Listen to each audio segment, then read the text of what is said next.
Bonsoir à toutes, bonsoir à tous. Bienvenue dans la deuxième vidéo de lecture de texte. Ce soir, je vous propose la lecture d'un extrait d'un roman que j'affectionne énormément, que j'ai découvert lorsque j'avais 15 ans. Et ce roman me parle, ce roman m'encourage à garder mon âme d'enfant. Et ce roman, c'est Le Petit Sauvage d'Alexandre Jardin.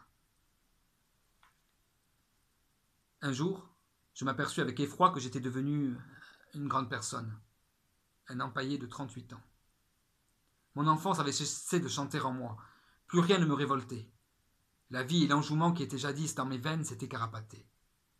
Le monsieur prévisible que j'étais désormais jouissait sans plaisir d'une situation déjà assise, ne copulait plus guère et portait sur le visage un air éteint.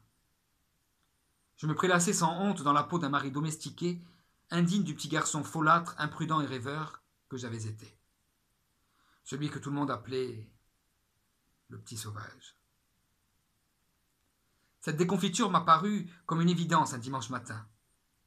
J'avais découvert mon premier cheveu blanc au lever et flâné devant les baraquements du marché aux oiseaux à Paris.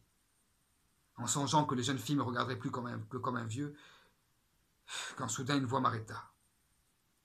Le petit sauvage, tu es un fou.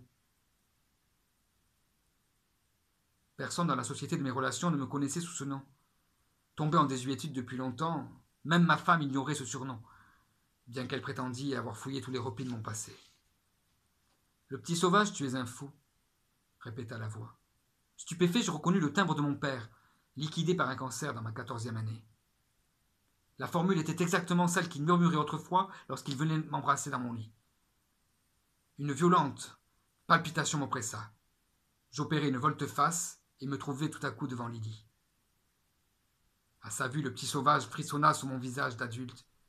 Il se passa entre Lily et moi, par le regard, un bref dialogue muet. « Est-ce toi ?» Elle siffla gaiement et lança à nouveau. « Le petit sauvage, tu es un fou. » Je m'avançai. « Faites attention, elle va vous mordre !» postillonna le marchand d'oiseaux. Lily déploya ses ailes et passant la tête à travers les barreaux de sa volière, me caressa le nez avec son bec. Une émotion brutale me saisit. Des larmes mouillèrent mes yeux. Gêné, je les essuyai prestement. « Ah ben ça alors, fit l'oiseleur, avec vous elle parle !» Lily était un perroquet du Gabon, une femelle à robe grise que mon père m'avait rapportée d'Afrique pour l'anniversaire de mes 10 ans. Les perroquets vivent aussi longtemps que les hommes, s'était-il exclamé en me l'offrant. Cet animal réputé fin causeur n'avait jamais su radoter qu'une seule phrase. Le petit sauvage, tu es un fou. En imitant à la perfection la voix de mon papa ainsi que ses inflexions.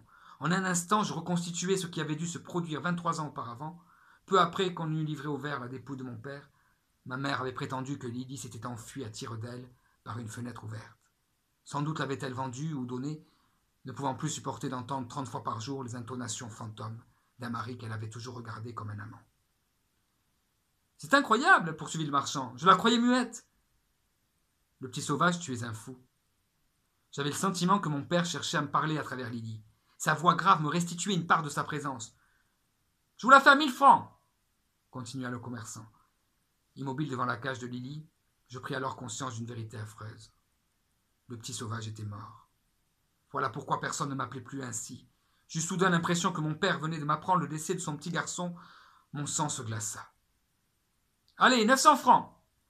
Je n'étais plus le petit sauvage, mais monsieur Alexandre Eiffel, propriétaire et fondateur d'une entreprise de serrurerie, les clés Eiffel.